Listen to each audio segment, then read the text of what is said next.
Muy bien, seguimos con nuestra clase de la segunda ley de la termodinámica. Vamos a ver ahora las máquinas térmicas en esta segunda parte y en la tercera vamos a ver las bombas de calor y los refrigeradores. Entonces veamos primero en qué consiste una máquina térmica. Aquí tenemos una figura, un esquema de lo que significa una máquina térmica, ¿verdad? Aquí tenemos, la máquina sería este cilindro amarillo. Dentro tiene una sustancia de trabajo, que bien puede ser un gas ideal, bien puede ser un líquido, ¿verdad? Pero es la sustancia que va a realizar trabajo. Bueno, ¿cómo es que realiza trabajo? Debe de tener alguna cantidad de energía. Entonces, esta energía la va a tomar de un depósito o reservorio caliente. Este reservorio tiene una temperatura TH que indica temperatura alta, ¿verdad? O bueno, más bien en los libros se refiere a hot, ¿verdad? Que es el depósito caliente. Bueno, y luego, de acá, como tiene una temperatura alta, pues entonces se transfiere calor a la sustancia de trabajo. La sustancia de trabajo toma esta energía y la convierte en una parte trabajo, ¿verdad? Hace trabajo útil. Por ejemplo, mueve un pistón, mueve alguna pesa, ¿verdad? Hace algún desplazamiento. Bueno, y lo que no se convierte en trabajo, entonces lo emite a un depósito frío o un reservorio frío. ¿Verdad? Entonces, este reservorio tiene una temperatura TC, ¿verdad? Que se refiere a la palabra cold. Bueno, vamos a hacer la suposición de que los depósitos son lo suficientemente grandes como para que estén transfiriendo o recibiendo calor y su temperatura permanezca constante. ¿Cómo así? Por ejemplo, en el caso de un motor de un vehículo, pues sí, no es infinito, ¿verdad? No tiene infinita gasolina, pero todo el tiempo va quemando alguna cantidad de gasolina de modo que se mantiene a cierta temperatura, ¿verdad? Entonces todo el camino. De modo, pues, que la temperatura TH sea constante. Y luego, pues, la sustancia de trabajo es el combustible, este se quema, ¿verdad? Los gases, pues empujan un pistón y entonces lo que ya no se puede transformar en trabajo, pues lo emite a los alrededores, lo emite al medio ambiente que tiene una masa de aire suficientemente grande como para poder suponer que a pesar de todo el trayecto que vamos a recorrer en el vehículo, pues la temperatura va a permanecer constante. Sí es cierto que hay un calentamiento global y todo esto, pero se requiere de suficiente tiempo para poder apreciar esa diferencia de temperatura, ¿verdad? Bueno, pero entonces, y si usted piensa de que no desperdicia nada porque el vehículo es súper moderno, pues los retos que pongan la cara detrás del escape del vehículo. No, no lo vayan a hacer. Pero el punto es que, pues ahí va masa del combustible, ¿verdad? Que ahora ya es dióxido de carbono, ¿verdad? Principalmente, y vapor de agua, va a una temperatura relativamente alta y es porque lleva energía que no se pudo aprovechar en forma de trabajo y entonces se está expulsando a los alrededores y estos alrededores funcionan como el reservorio frío, ¿verdad? Eso es como para que tengamos un ejemplo. Y luego, pues ahí ven ustedes una ecuación que no es más que un balance de energía. Y aquí lo que se ha hecho es igualar entradas con salidas. O más bien, aquí el trabajo realizado es QH excepto el desperdicio, ¿verdad? Aquí aparece con barras de valor absoluto porque ya se está poniendo la resta, ¿verdad? Que indica la salida.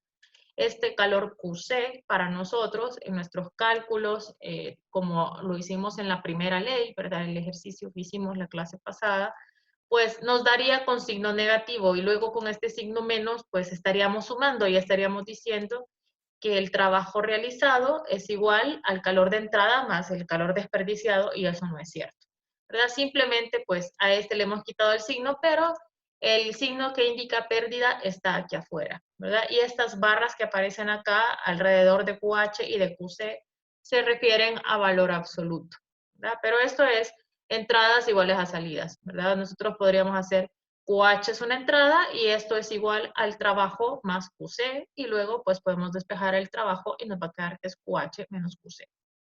¿verdad? Entonces, en esto consiste una máquina térmica. Pero, ¿qué es lo que dice la segunda ley al respecto? La segunda ley lo que plantea es, bueno, sí, es cierto, ya mencionamos, es un complemento de la primera ley. No dice que no se conserve la energía. Lo que dice son las limitantes de qué podemos hacer y qué no podemos hacer con la energía. El enunciado de Kelvin Planck de la segunda ley dice, es imposible construir una máquina térmica que operando en ciclos no produzca otro efecto más que recibir energía calorífica de un reservorio caliente y lo transforme en una cantidad igual de trabajo, ¿verdad? Entonces, aquí básicamente lo que le está diciendo es que obligadamente algo de desperdicio va a haber, ¿verdad? Que no puede ser que toda la energía QH que se recibe toda se convierte en trabajo. Y tiene total sentido. ¿Por qué? Porque las máquinas trabajan en ciclos. Si bien es cierto, primero puede ser que haga trabajo, que haya una entrada de calor, pero si queremos que vuelva al estado inicial para tener un proceso cíclico, pues en algún momento va a tener que emitir calor, ¿verdad? En algún momento va a tener que haber alguna compresión y por tanto se le va a tener que hacer trabajo también a la sustancia de trabajo. Entonces, ese desperdicio necesariamente va a haber. ¿Por qué? Porque trabaja en procesos cíclicos, ¿verdad? Entonces, ¿qué es lo que queremos de la máquina? Queremos que nos haga trabajo. El trabajo es QH menos QC, como ya lo vimos. Entonces, la eficiencia, que es esta E minúscula que está acá, nos va a medir qué tan bien está trabajando nuestra máquina.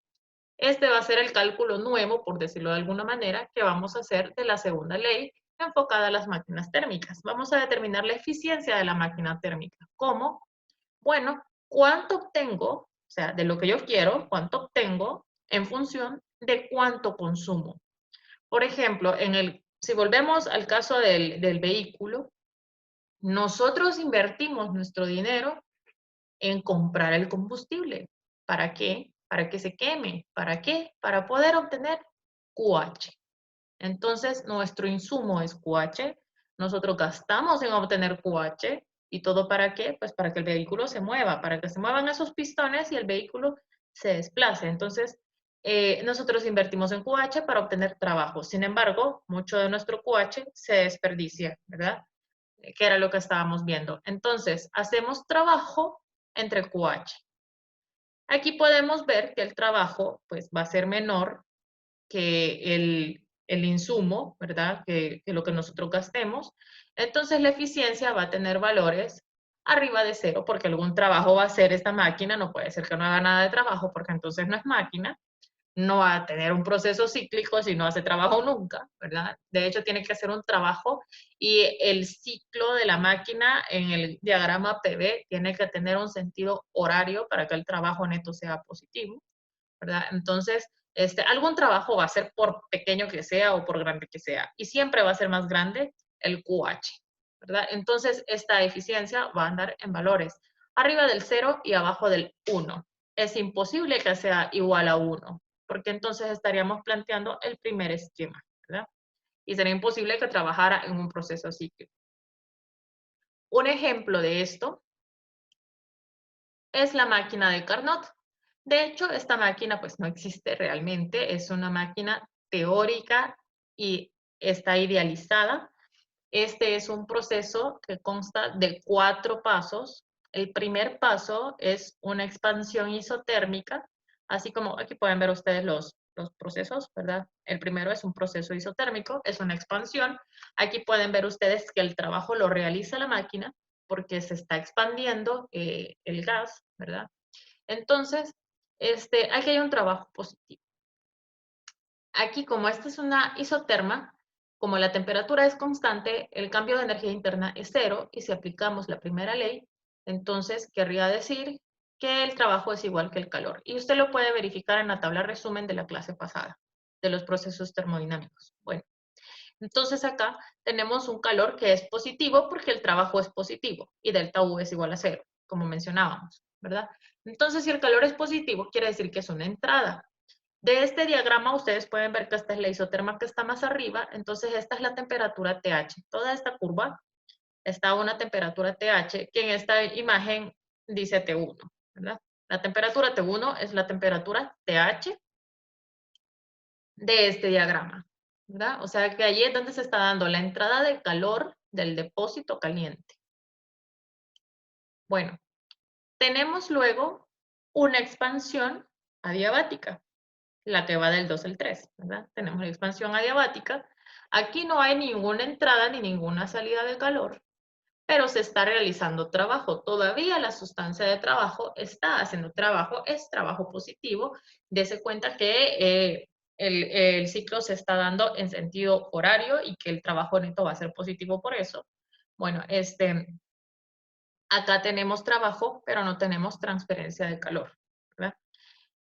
Sin embargo, vemos que vamos de una isoterma que está alta a una isoterma que está baja, entonces la temperatura ha disminuido, ¿verdad? Ha disminuido y quiere decir que T2 es una temperatura más pequeña y también lo dice en la parte de aquí, ¿verdad? Entonces, y esta es la isoterma más baja de todo el diagrama, o sea que esta es la temperatura TC. Y aquí se está dando una compresión isotérmica. Aquí pueden ver el nombre, ¿verdad? Se está dando una compresión isotérmica, como es una compresión, entonces el trabajo es negativo. Otra vez tenemos un proceso isotérmico, por tanto delta U es igual a 0 y nos queda que el trabajo es igual al calor. Entonces, si el trabajo es negativo, el calor también es negativo y lo que eso significa es que el calor es negativo y por tanto una salida. Por eso aquí tenemos que QC es negativo y se está dando a una temperatura baja, es decir, estamos en esta parte del diagrama, ¿verdad?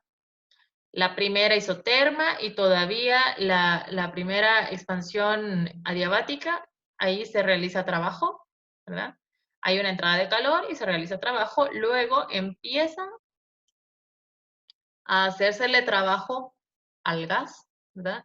Y aquí se emite calor, entonces tenemos una salida de calor a temperatura baja y finalmente se cierra el ciclo con un proceso adiabático, ¿verdad? Aquí tenemos una compresión adiabática que nos lleva al estado inicial. Aquí nuevamente no hay transferencia de calor, pero se está haciendo una compresión adiabática, por tanto la temperatura aumenta otra vez hasta TH. Y aquí tenemos una gráfica que es de temperatura versus entropía. Como pueden ver, nuevamente, ¿verdad? Del paso del punto 1 al punto 2, tenemos, dijimos, una expansión isotérmica. Por eso, en la gráfica aquí hay una línea horizontal, porque la temperatura es constante. Y vamos del estado 1 al estado 2 con esta línea horizontal, en donde hay una entrada de calor. Por tanto, aquí podríamos poner, ¿verdad?, que esto se está dando en aquel sentido. Veamos, voy a poner un color amarillo aquí para que se vea y voy a hacer que esto sea más ancho, ¿verdad? Bueno, entonces podemos ver que se está dando en aquel sentido, donde S va desde este valor pequeño hasta este valor que es más grande. Entonces el delta S mide todo esto, ¿verdad? Entonces delta S es positivo. Luego, del punto 2 al punto 3, vemos que la temperatura cambia disminuyendo, pero que el cambio de entropía es igual a 0, ¿verdad? La entropía es constante, si se fijan en todos estos puntos, la entropía se lee la misma. Esto es porque del punto 2 al punto 3 tenemos una expansión que es adiabática y como no hay calor de entrada ni de salida, entonces cuando hacemos que delta S es integral de dQ entre T, pues este dQ es igual a 0, ¿verdad? Entonces el cambio de entropía es 0 porque el proceso es adiabático. Por eso acá tenemos una línea vertical. Veamos, voy a poner así. Va el proceso en aquel sentido. Luego del punto 3 al punto 4, ¿verdad? Estamos de aquí para acá, tenemos una compresión, ¿verdad? Y aquí tenemos una salida de calor. Por tanto, cuando hacemos integral de dQ entre temperatura, o sea, cuando calculamos el cambio de entropía, nos da negativo porque el calor sale, ¿verdad? Entonces, ahora vamos en este diagrama de derecha hacia izquierda.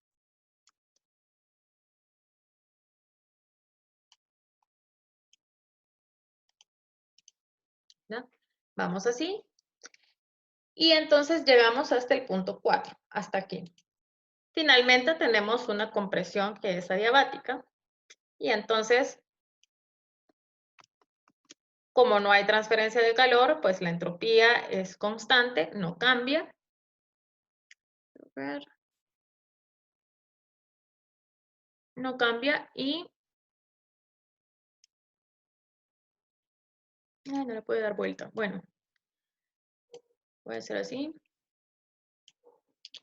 Y por eso tenemos una línea vertical, ¿verdad? Que va desde la temperatura T2, que es la temperatura baja, hasta la temperatura T1, que es la temperatura alta. Y así va trabajando en proceso cíclico, ¿verdad? Entonces, esta es la máquina de Carnot, es algo idealizado, porque esto implicaría, por ejemplo, que el gas esté transfiriendo de un recipiente con paredes conductoras térmicas a un recipiente con paredes adiabáticas o aislantes. O sea, eso para comenzar. Lo otro es que esto se esté dando de manera reversible todo el tiempo para que, de manera cuasi estática, de modo que el proceso se apegue exactamente al proceso que está graficado acá en la figura de la izquierda, ¿verdad? Además que perfectamente adiabático, pues es algo muy difícil.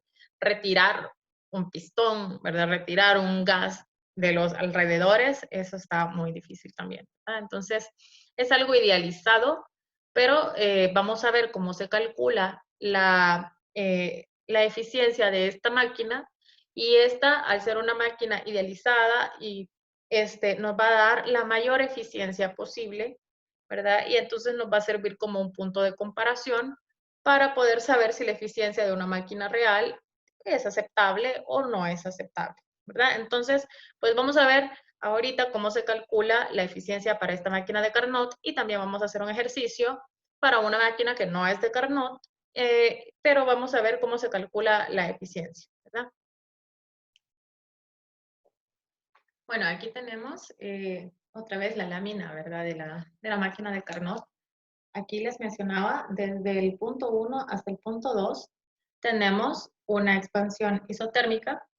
Eso quiere decir que la temperatura es constante y recordemos que delta U es igual a N por CB por delta T, ¿verdad? Y que es una función de estado y que por eso siempre podemos calcularla de esta manera. Entonces, si del punto 1 al punto 2 la temperatura es constante, entonces delta U es igual a 0. Y aquí tenemos en este proceso que el trabajo es igual al calor, ¿verdad? Si esto es cierto, entonces, como tenemos una expansión, aquí el trabajo es positivo y por tanto el calor es positivo, lo que indica que el calor entra, ¿verdad? Por eso aquí la flechita aparece así, como una entrada. Luego tenemos una expansión, o sea, seguimos con trabajo positivo. Sin embargo, no hay transferencia de calor, pero entonces en el proceso diabático, cuando hay una expansión, pues hay una disminución de temperatura, lo que indica que la temperatura a la que llegamos, la temperatura T2, es más pequeña que la temperatura T1, ¿verdad? Entonces, esta temperatura T2 del diagrama que teníamos al inicio, la temperatura T2 sería la temperatura TC, la temperatura del depósito frío.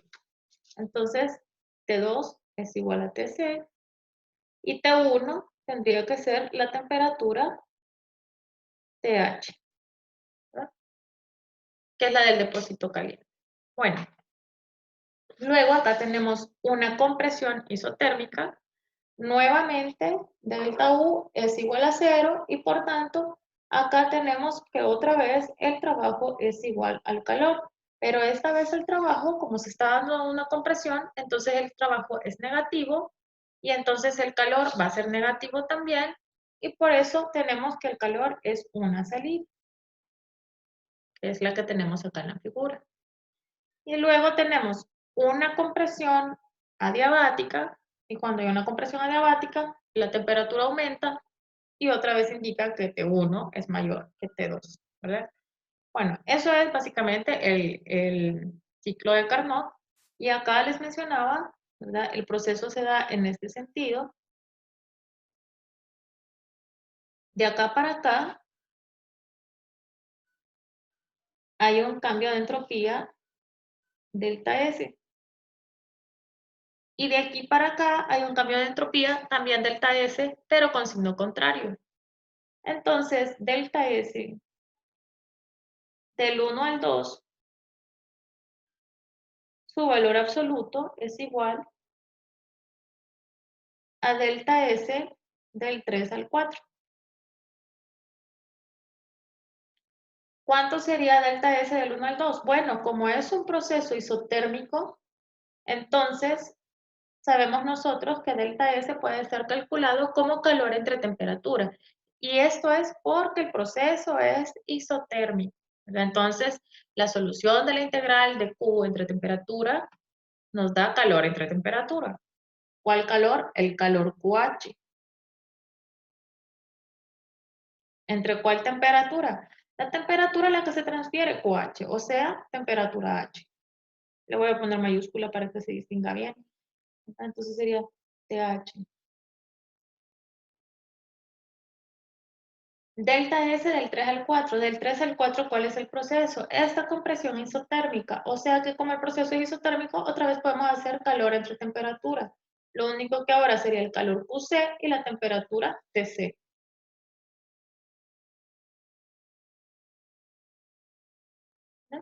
Esta igualdad es bastante útil para los procesos de Carnot, ¿verdad? Si no es de Carnot, esto no es cierto, ¿verdad? Esta ecuación. Bueno, y entonces ahorita vamos a calcular la eficiencia. Veamos otra vez el concepto de la eficiencia. La eficiencia es QH menos QC entre QH, o sea, el trabajo entre el calor de entrada, ¿verdad? En este proceso, ¿verdad? Este proceso ya lo tenemos aquí, fíjense, está QH, es esta de acá, aquí se hace trabajo positivo, que es este trabajo de acá, y luego tenemos una salida de calor QC, que es este de acá. ¿Verdad? Entonces tenemos todo de una máquina térmica y vamos a aplicar la definición general de eficiencia para una máquina térmica. Lo único que ahorita lo vamos a aplicar al caso específico de la máquina de Carnot. Entonces, la eficiencia es QH menos QC entre QH. Todo esto con barras de valor absoluto. Puedo distribuir, ¿verdad? Entonces me va a quedar QH entre QH es 1 menos QC entre QH. Esto con barras de valor absoluto. Y de aquí despejo QC entre QH,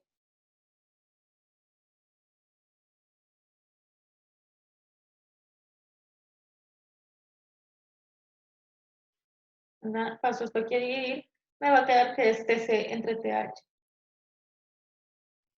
Aquí no hay necesidad de barras de valor absoluto porque son las temperaturas absolutas, ¿verdad? Es temperatura en Kelvin, así que esto es positivo. Entonces me va a quedar que la eficiencia de Carnot, de una máquina de Carnot, es 1 menos QC entre QH, que es TC entre TH. O también se puede reordenar. ¿Verdad? Paso esto a multiplicar y entonces ya me va a quedar todo en conjunto, ¿verdad? Me quedaría TH menos TC entre TH. Y aquí pueden ver cómo en una máquina de Carnot la eficiencia de la máquina depende solamente de las temperaturas de los depósitos, ¿verdad? Entonces, para aumentar la eficiencia de la máquina, lo que hay que hacer es, pues, hacer bien frío el depósito frío y hacer bien caliente el depósito caliente. Claro, eso requiere de dinero también, ¿verdad? Entonces hay que ver si vale o no vale la pena. Y aún así podemos ver que esta máquina idealizada no tiene una eficiencia igual a 1 o mayor que 1, ¿verdad? No hay manera de que TH menos TC sea más grande que TH. ¿Verdad? Porque aquí tenemos valores de temperatura absoluta, todas estas temperaturas son positivas, entonces la resta de arriba nunca va a ser más grande que el valor de abajo, ¿verdad? Entonces, nosotros podemos calcular las eficiencias de máquinas reales y compararlas con las máquinas de Carnot, que es una máquina idealizada. Entonces, por ejemplo, si nuestra máquina tuviera una eficiencia de 0.6, por decir algo, y la de Carnot tuviera un 0.7, pues nuestra máquina está bastante bien, ¿verdad? No vamos a esforzarnos para llegar a una eficiencia igual a 1 cuando eso es imposible, ¿verdad? Si ni siquiera la máquina ideal podría llegar a eso, pues entonces mucho menos una máquina real, ¿verdad? Entonces, vamos a hacer un ejercicio a modo de ejemplo.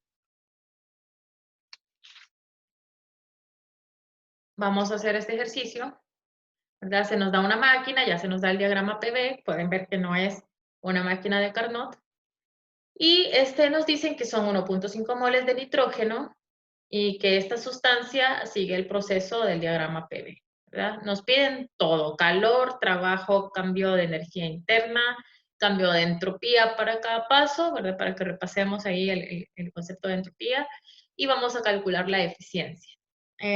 Bueno, yo acostumbro, ¿verdad? Que cuando me piden calor, trabajo y de todo para un ciclo, ¿verdad? Me lo piden por paso y me lo piden para el ciclo completo, pues hago una tablita en donde puedo ir dejando mis respuestas y donde puedo aportar mi trabajo también yo misma, ¿verdad? Entonces, lo voy a hacer así, lo vamos a hacer para el paso del 1 al 2, el del 2 al 3, del 3 al 1 y del 1 al 1, que sería el ciclo completo, ¿verdad? Lo voy a hacer así y en el encabezado yo voy a poner calor, trabajo, delta U y delta S.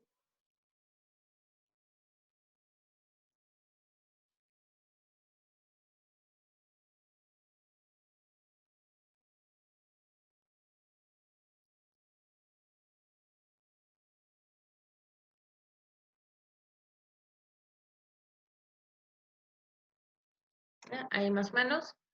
Y entonces, vamos a comenzar por ahí. Vamos a comenzar por ahí porque, bueno, necesitamos para sacar la eficiencia el trabajo y el calor, poder identificar cuál es QH, cuál es QC. Entonces, esta es la parte más importante del ejercicio.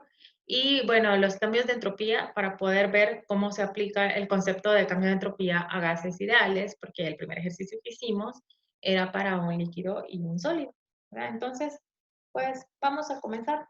En este proceso tenemos un proceso isocórico, ¿verdad? Del 3 al 1 hay un proceso isocórico. Aquí no hay área debajo de la curva, entonces aquí el trabajo es igual a 0.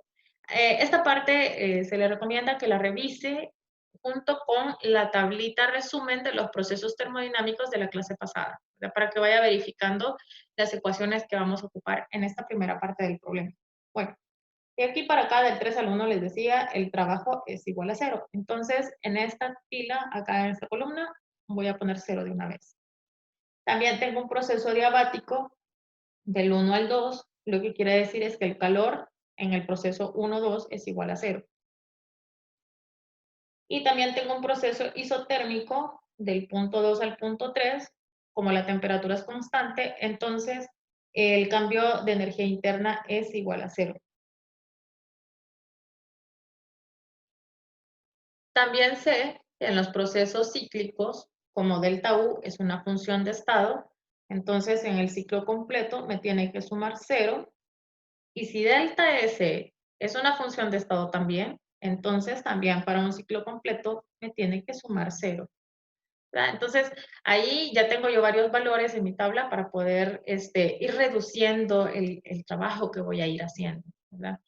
Bueno, veamos, del punto 1 al punto 2, tengo las dos temperaturas, puedo calcular delta U, y si yo tengo delta U, pues entonces puedo sacar el trabajo, ¿verdad?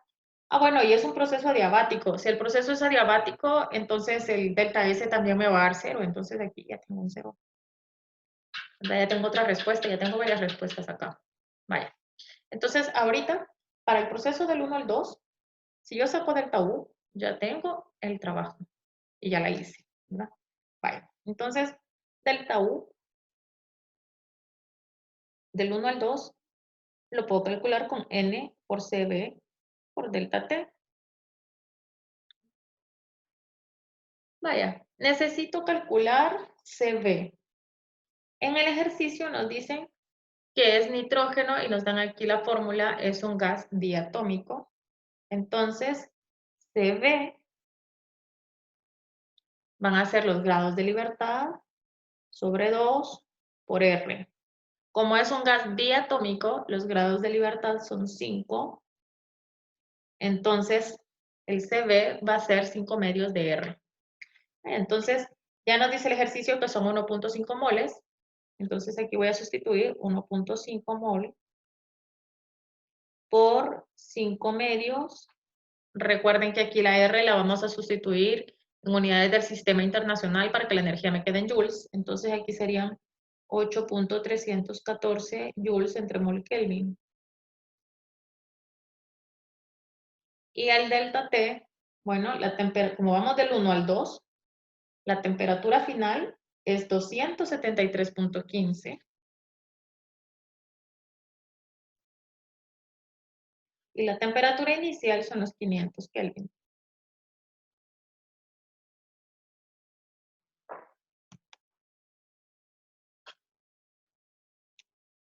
Entonces tendría 1.5 por 5 por 8.314 por 273.15 menos 500. Y esto entre 2. Esto sería menos 7072.62 joules. Yo lo voy a redondear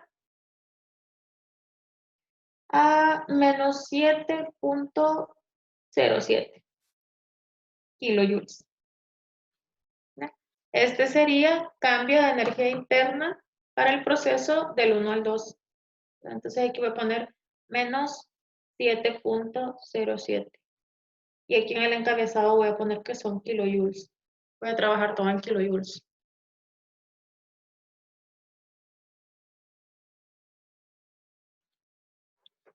Vaya, ya tengo el primer cambio de energía interna. Aquí pueden ver ustedes que para el paso del 1 al 2 ya tengo el calor, ya tengo el delta U. Aplicando primera ley, yo puedo encontrar el trabajo, ¿verdad? Yo sé que delta U es igual a calor menos trabajo.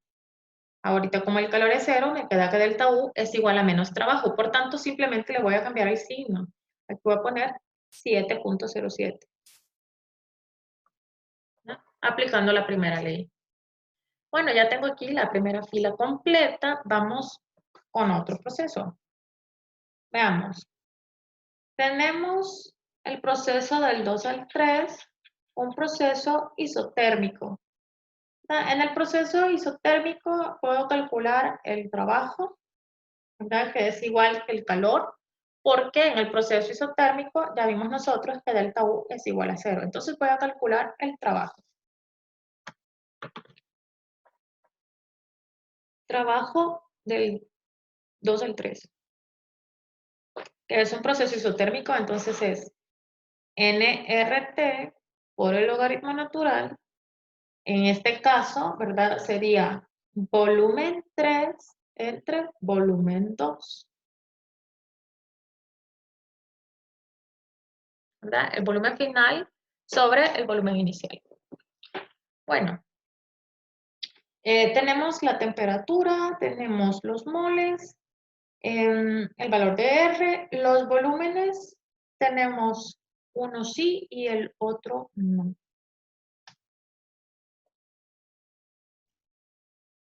Sin embargo, como podemos ver en el diagrama, el volumen del punto 3 es igual que el volumen del punto 1.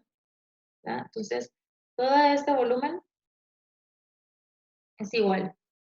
Y podemos relacionar el volumen del punto 1 con el volumen del punto 2 por medio de las ecuaciones que relacionan las variables de estado en un proceso adiabático. Nuevamente, pues los invito a que revisen el cuadro resumen de los procesos termodinámicos de la clase pasada.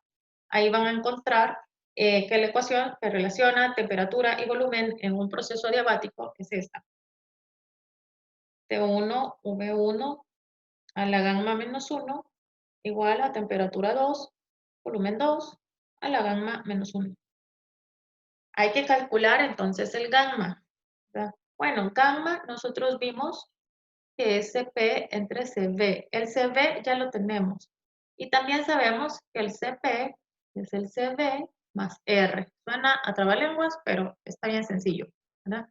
Vaya, entonces tenemos que esto es igual a 5 medios de R más R.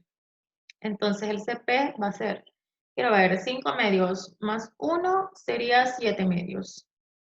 7 medios de R. Entonces cuando hagamos CP entre CB, vamos a tener 7 medios entre el CB, que eran los 5 medios. Las R se cancelan, por eso no las estoy escribiendo desde ya. Y me va a quedar que son 7 quintos. Bueno, y entonces, si esto es gamma, gamma menos 1 va a ser 7 quintos menos 1, que serían 2 quintos, ¿verdad? Serían 2 quintos. Y entonces voy a despejar de aquí el volumen 1, ¿verdad? Que es el que me interesa porque es igual que el volumen 3. Entonces, volumen 1 va a ser T2 entre T1 a la 1 entre gamma menos 1 por volumen 2. T2 era 273.15 Kelvin.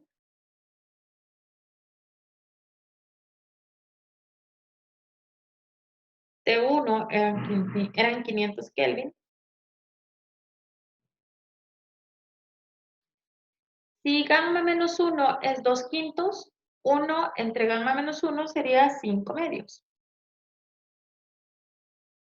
Y el volumen 2 nos lo dan en el diagrama, que son 33.6 litros. Entonces el volumen 1 es igual al volumen 3,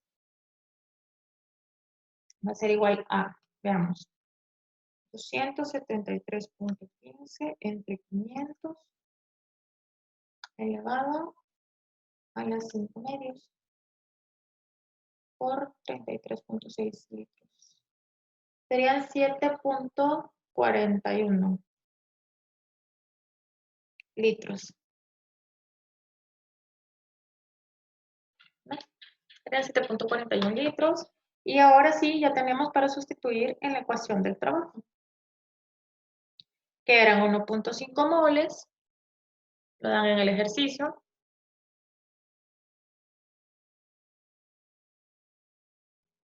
R es 8.314, recuerden trabajarlo en sistema internacional. La temperatura de la isoterma, que es 273.15. Y luego el logaritmo natural del volumen 3, ¿verdad? Volumen 3, que es 7.41. Aquí no importa que no lo pasemos a metros cúbicos porque se va a simplificar. Entre el volumen 2, que serían los 33.6 litros. Bueno, esto va a dar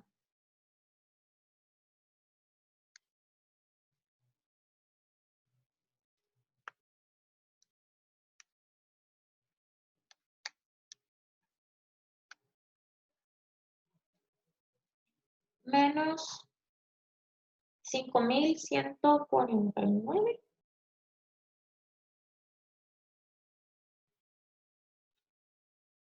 5.149 joules.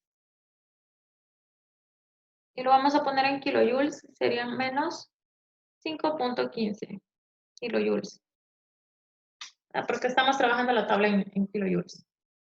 Vaya, entonces esto era el trabajo del 2 al 3, o sea que esto va acá. Menos 5.15.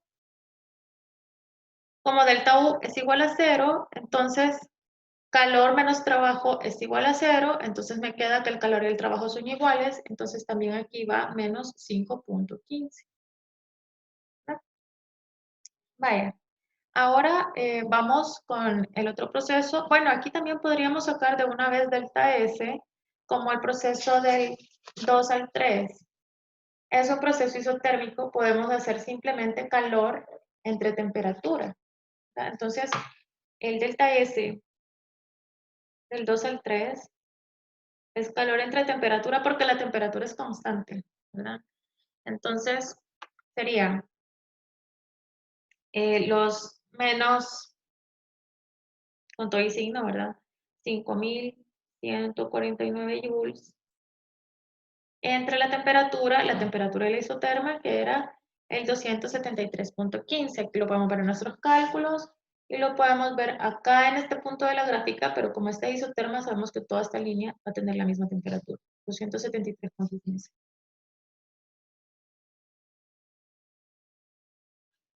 Voy a aprovechar que tengo guardado aquí el número.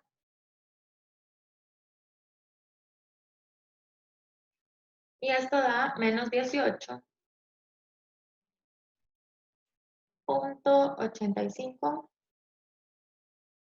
El número lo tenía guardado así en joules. Lo tenía los 5.000. Entonces esto es en joules sobre Kelvin. Entonces lo voy a poner de una vez aquí. Menos 18.85. Y aquí en el encabezado voy a poner que son joules entre Kelvin.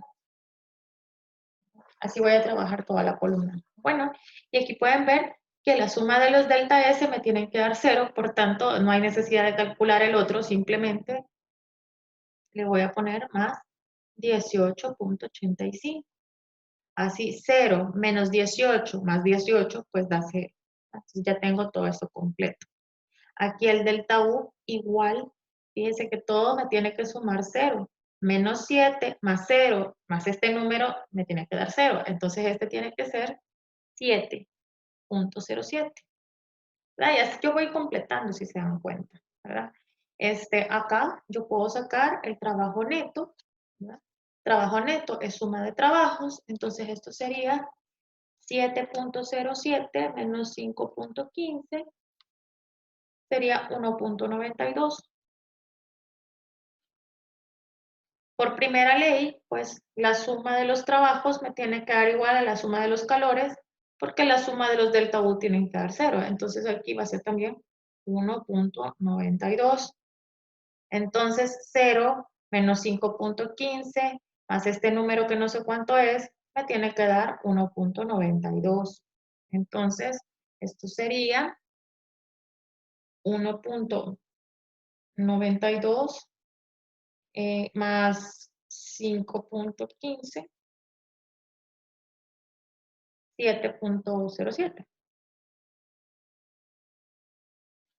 A ver, voy a probar. 7.07 menos 5.15 me da 1.92, que eso estoy acá. ¿Ok? Vaya, entonces aquí ya tengo yo un montón de las respuestas, ¿verdad? Ya tengo calor, trabajo, cambio de energía interna y cambio de entropía para cada paso del proceso y para el ciclo completo. Ya tengo hasta aquí. Ya tengo casi todo terminado. Y ahora también calcule la eficiencia de la máquina térmica. Vamos a eso. Esta no es una máquina de Carnot. Por tanto, esta ecuación, esta que vimos, no es válida. Esto es solamente para Carnot, porque en Carnot es que se cumple esta relación. En esta que acabamos de trabajar, no. Entonces, vamos a ocupar definición genérica de eficiencia. Entonces, ¿qué vamos a hacer? QH menos QC para sacar el trabajo neto. Pero el trabajo neto nosotros ya lo tenemos. Esta eficiencia es lo mismo que el trabajo entre QH. ¿Ya? Es lo mismo. Y este trabajo es el trabajo neto. ¿Verdad? Entonces, la eficiencia, el trabajo neto entre QH. El trabajo neto es 1.92 kilojoules. Aquí ya lo sacamos para el ciclo completo.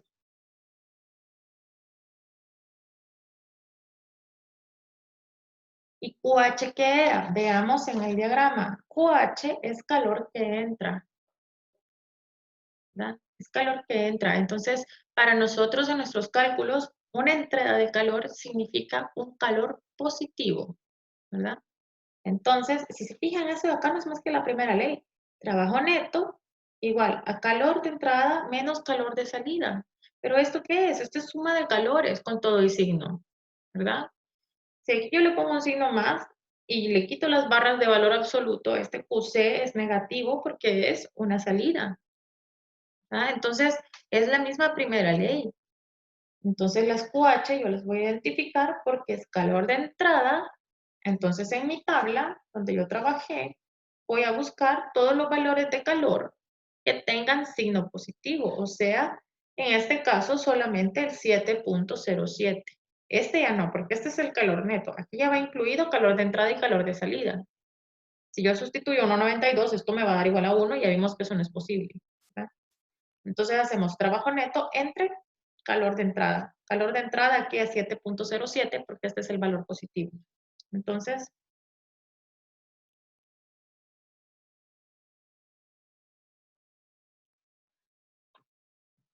1.92 entre 7.07 nos da 0.27. Esta sería la eficiencia.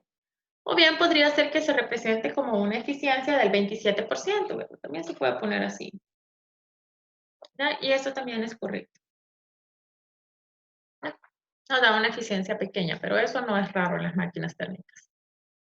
Bueno, hasta aquí nos quedamos con la parte de las máquinas térmicas. Aquí terminamos con la segunda parte de la clase. Los invito a que se tomen un descanso, que vayan a tomar agua y nos vamos después a la tercera parte de la clase donde vamos a ver los refrigeradores y las bombas de calor.